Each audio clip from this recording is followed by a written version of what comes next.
How's it going, my truant people? DrSlaking, the Slacking Doctor, back with the draft analysis for your Bowland Bovines in the UBL Season 4. If you didn't watch last season, or if you're new to the channel, we were in Season 3 of the UBL. We did make the semi-finals, where I super choked the game, costing us our spot in finals, I believe to the eventual winner, so that really sucked. But we are back. We're back, hoping to go one step further. There are some great people in this league who I have a ton of respect for. All of their links will be down in the description. Go and check all of them out.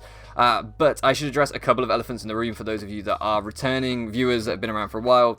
One, I did announce in one of my update videos I was going on a hiatus. We're back uploading Draft League content. This league is a league that I just wanted to do when it came around, and I have a bit of motivation to play right now. I've slowly started to get back into this generation and this meta, watching other people and playing a little bit off screen. So hopefully we can make a good comeback here. And two, if you're waiting for the finale, the kind of playoffs of the PGBL season, then that should be going up this weekend. But I say should because I've been having a ton of problems recording. This is my 5th or 6th time recording this draft analysis. My computer has been left standing for so long without me using it while I haven't been recording that it's just not processing videos or anything. So hopefully you get to see this. Who knows? But yeah, hopefully I can get the PGBL up this weekend, assuming my computer is working fine. So without wasting any more time, for those of you that haven't kind of been following the channel or new here, maybe found me through the UBL this season, I haven't been playing Gen 8 Draft League at all. This is my first Gen 8 Draft League.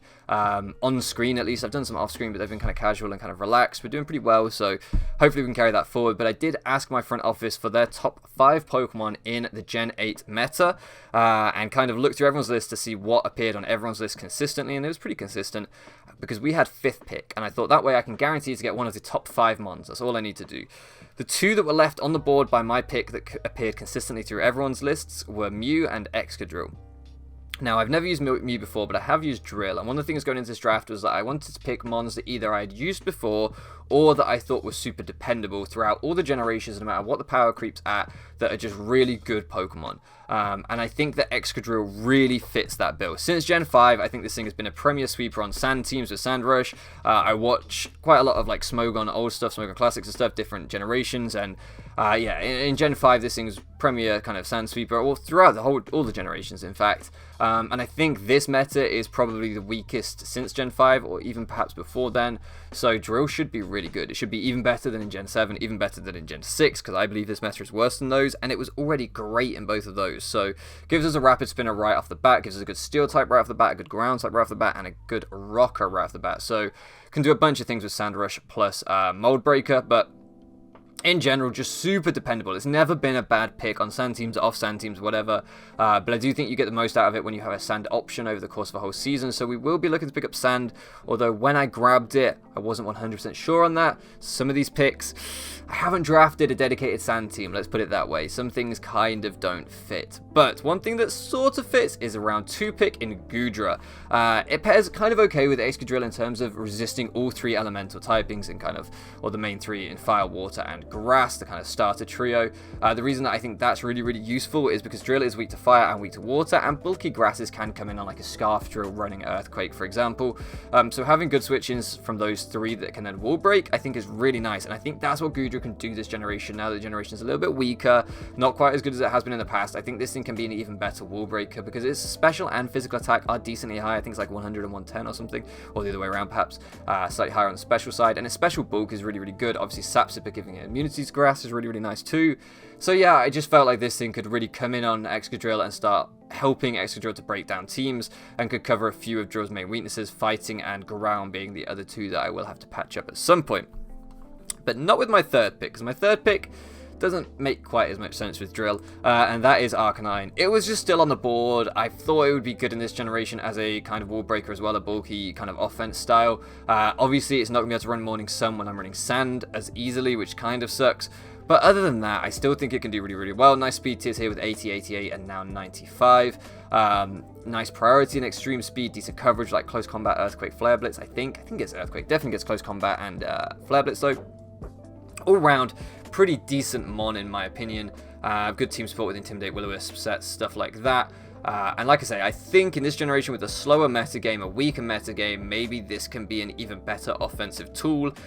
But crucially, Drill, Goodra, and Arcanine have been good pretty much since they were created. Like, they've been dependable throughout all the generations. I know what I'm doing them when we've got the start of a Steel Dragon Fairy Core and the start of a Fire Water Grass Core as well. I'm not a huge advocate for cores, but when you don't know what you're doing, it's nice to be able to fall back on the classic team compositions. So, and I don't really know what I'm doing this generation. Full disclosure, I don't have a clue. We're going to find out together how this generation works a little bit, because I feel like I'm going to get tested a lot in this league. So, round 4, we picked up Whimsicott. This thing, again, is something maybe not universally as dependable throughout all the generations. Maybe some people don't like this thing, but I have used this thing last generation repeatedly.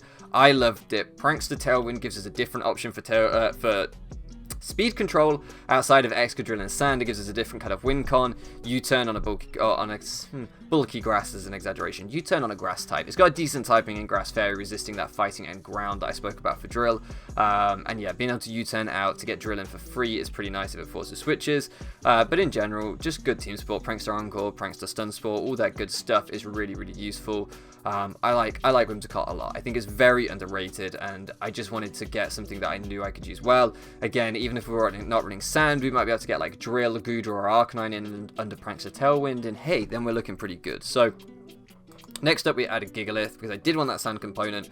Yes, Arcanine doesn't love it with Morning Sun. Yes, Whimsicott and Goodra don't love it because they'll just take little bits of chip from it. Whimsicott, is important to notice, doesn't get synthesis anyway, so it doesn't really care too much on that front. But I still think Sand, when you've got Excadrill, is just nice to have. Gigalith, I'm told is the best sand setter. I don't think Tyranitar is a good sand setter because it wants to do too much itself. It wants too many different items itself. It's just too good of a unique Pokemon to just throw in to set sand and die or whatever. You might well get rocks up and die. Like, you want to be using... It's too expensive for that for starters, but you want to be using it for other stuff. So Gigalith, I feel, is more easily just thrown out there to get sand up and sacked, or thrown out there to get rocks up and then click Explosion or something. And that might be all Gigalith does this season, but who knows? Maybe it'll impress me. I know Wolf Glick uses it quite a lot and pretty well when I was doing the WB analysis stuff. I was always impressed with how he used Gigalith, so maybe it'll surprise me this season.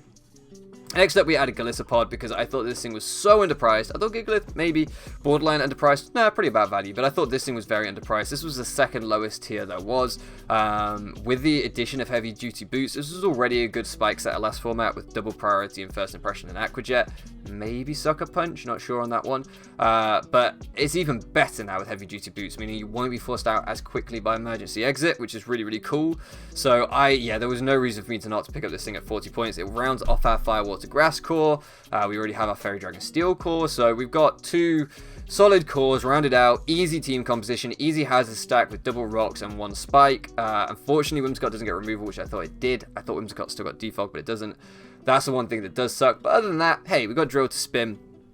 Maybe we can hazard stack our opponents so much they do the defogging for us. Round 7, we picked up Toxicroak. This thing fits on Sand maybe a little bit better in terms of getting dry skin. It is a really nice Scald switch in, because right now Calissa Pod and Goodra don't like being burnt, especially if Goodra's physical. Whimsicott doesn't love it because it doesn't have access to reliable recovery, but Toxicroak being that full immunity towards types means we can switch in on the Scalds that want to hit Excadrill and want to hit a Gigalith and not suffer too much, as well as Arcanine as well, of course. So I felt like the dry skin ability was really nice on this particular draft, and I just like Toxicroak in general.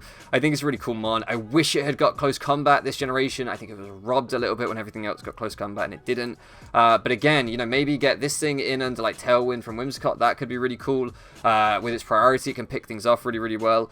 Double setup, I think, in Nasty Plot and Sword Stance. I wish it got T-Spikes. That would literally be the kind of cherry on the cake, but it's still cool. It's still a cool mon. It was still relatively cheap, and I think it could be a very good wall breaker in this format. Next up, we added Reuniclus because I don't know how this thing was still on the board. How is this thing still available round 8? Yes, I overspent on it maybe in terms of what it actually brings to this specific team. Maybe it doesn't represent perfect value, but I don't care because Reuniclus is so good. Back to that theme of just picking up mons that have been good forever. This thing's excellent. Regenerator and Magic Guard, two great abilities that kind of complement Sand in terms of you can regen off any Sand chip and you can be fully protected with Magic Guard. Great Trick Room setter for another form of speed control, and double setup in things like Calm Mind and Acid Armor. So really cool mon, and with the removal of Pursuit in this generation, which I personally am very upset about. That's one of the biggest changes that I dislike in this game, the removal of Pursuit, but it does make things like Reuniclus so much better. Gives us that bulky Psychic that can switch in on the fighting types for Drill as well, which is really nice. So yeah, in general, just it's decent on this team. It's okay on this team. 160 points was a lot, but I felt like I couldn't ignore it still sitting there. I was going to pick up like Sigilif instead, and then I was like, nah, let's just do it. Let's just say fuck it and take Reuniclus and have some power because I know it's good. Sigilif was like, it might be good. I know this thing is good. Round 9, we picked up Volley B. I don't know that this thing is good. It could be. This was kind of scraping the barrel because I spent all my points on Reuniclus. Look, Mandibuzz is very good on sand teams with the Overcoat, slow U-turn into your drill or whatever else. Volley B can do those things. It has Overcoat, so it's immune to sand. It can slow U-turn out. It can defog, so we did need some more removal. But I will admit, it is a Volley B. I don't know how fantastic it's going to be. So I think it's very good for its price, but I don't think it's going to come to every game. I think it's one of the best Little Cup mons in a regular draft format, so and in Little Cup format as well. Great typing. I needed a dark type. I needed a flying type. So it just ticked every box I needed ticking and was cheap. It was a no-brainer to take it, but yes, I would rather have Mandibuzz. Yes, if someone wants to swap me like Mandibuzz for Arcanine or something, fine. We'll do it. We'll make that trade. But other than that, this will fill the niche that I needed it to fill.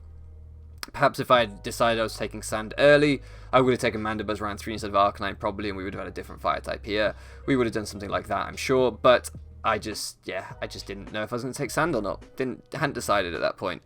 Round 10, final pick, does not fit with Sand at all, but does fill a few more boxes that I wanted to fill in, which is a Ghost type to Spin Block, because I think a lot of teams I've seen this generation are dependent on Rapid Spin. You have to remember, this is the Wi-Fi meta. This is not National Dex meta or anything like that. This is pre-home, not post-home, so things like the Rotoms don't have defog and whatever else. So I think a lot of teams are going to be reliant on Rapid Spin. Having a Spin Blocker is really, really useful. And having a Spin Blocker that then Hazard stacks even more is really, really nice. Or at least having a Hazard setter that Mons can't instantly come in and spin on them is really nice. For example, a Rapid Spinner like Hitmonchan could come in on my Gigalith setting rocks, spin as I switch out. That's not ideal. Frostlass sets spikes. Hitmonchan can't just come in and spin on me instantly. And it doesn't really threaten me out. Some spinners would, but you get what I'm saying. I can choose to just stay in a sack Frostlass to keep the hazards up if I want and gain the momentum that way.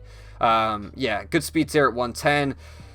It just ticks some boxes. I liked having spikes twice on the team, and I liked having a 110 speed mon, and I liked having a ghost type, so it just did what I needed it to do. This is the team. It is one of the weirdest teams ever assembled. It's like a semi-sand, budget sand team. It's weird, but Excadrill, very reliable good mon. Goodra, very reliable good mon. Arcanine, very reliable good mon. Whimsicott, I've used a bunch. I know that I'll be able to use it well. Gigalith, set sand. Calissa Pod, even best this generation in the past, and I already thought it was good. Reliable spike setter. Toxicroak, bit more of a risk, but I think it'll work out. That one's a little bit less reliable. Reuniclus, reliable throughout all the generations. Volley B, about as reliable as you're going to get in that price range. And Frostlass, reliable spike setter. So this kind of key, I haven't taken too many risks. I've just compiled a team that I know should work-ish, probably, maybe. That was the idea of this draft. I didn't want to go with too many new toys. In fact, we don't have a single Gen 8 Pokemon, but that's because they're bad. They're really, really bad. They look great.